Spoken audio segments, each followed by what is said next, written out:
Hi, it's Panda Movies here. Today I'm going to explain the horror movie, The Nun.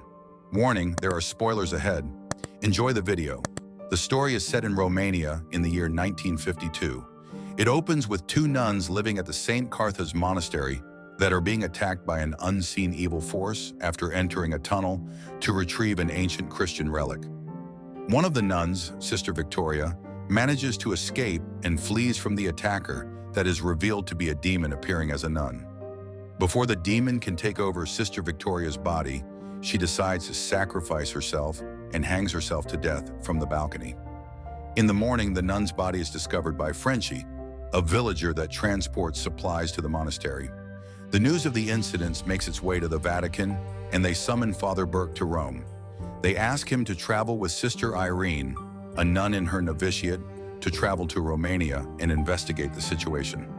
While in the middle of teaching the children, the unknowing Sister Irene is informed by her Mother Superior that she is ordered by the Vatican to accompany Father Burke on his trip to Romania.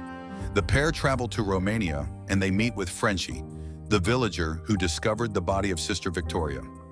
In his carriage, he takes them to the monastery and leads them to the abbey where he saw the body. They inspect the body of Sister Victoria and find a key from her corpse. To further their investigation, Sister Irene and Father Burke proceed to go inside, encountering the abbess who informs them that the nuns observe a period of silence during the night and offers them lodging at the attached convent if they wish to return tomorrow. On the other hand, Frenchie makes his way back to the village when he is attacked by the demon.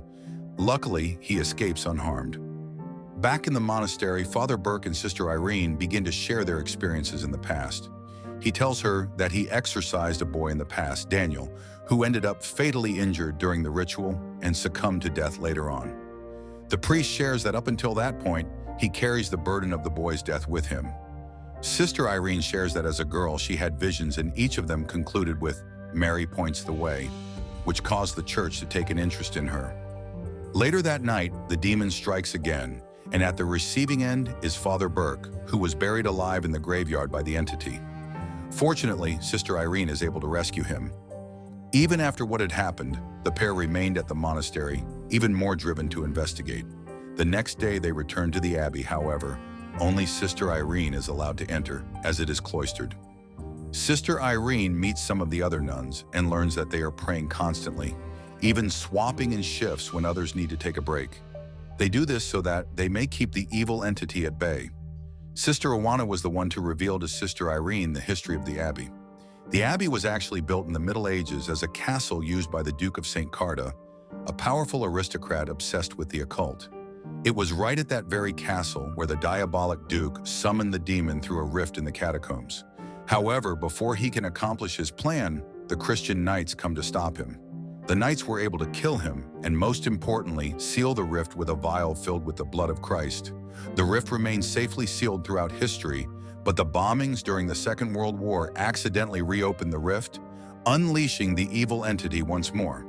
Burke identifies the demon as relic and discovers the abbess has been dead all along. Frenchie, who has just narrowly escaped the threats of the demon, heads back to the abbey to help Father Burke and Sister Irene. Sister Irene, on the other hand, is attacked by relic and joins the rest of the nuns in desperate prayer to ward off the demon. The group is finally reunited when Sister Irene discovers that none of the nuns she had joined in prayer were real.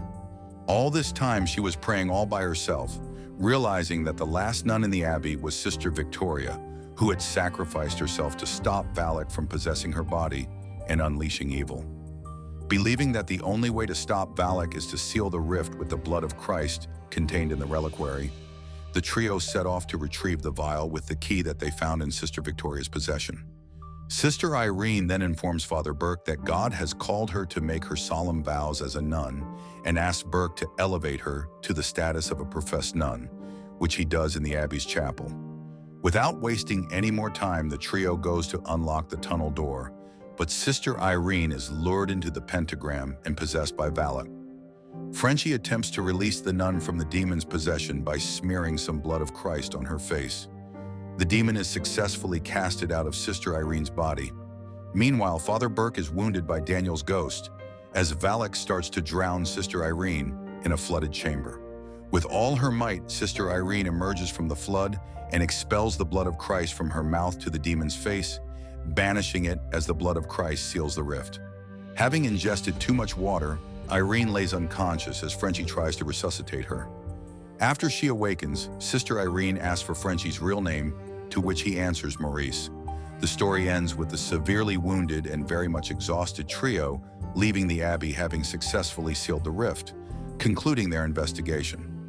Unbeknownst to the others, Maurice has been possessed by Relic, as evidenced by an inverted crucifix on his neck. Fast forward to 20 years later, in the 1970s, Carolyn Perrin watches as Ed and Lorraine Warren present footage of their attempt to exorcise a possessed Maurice in a university seminar in Wakefield, Massachusetts. A very familiar lecture scene of the 3 stages of possession from the beginning of very first of the first movie that launched the installment, The Conjuring.